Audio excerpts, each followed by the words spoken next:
ألف لام را. تلك آيات الكتاب المبين. إنا أنزلناه قرآنا عربيا لعلكم تعقلون.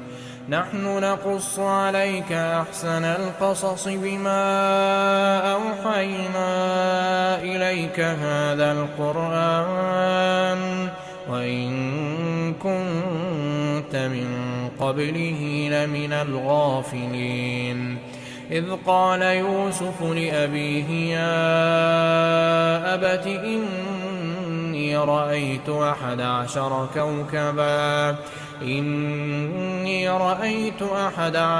كوكبا والشمس والقمر رأيتهم لي ساجدين. قال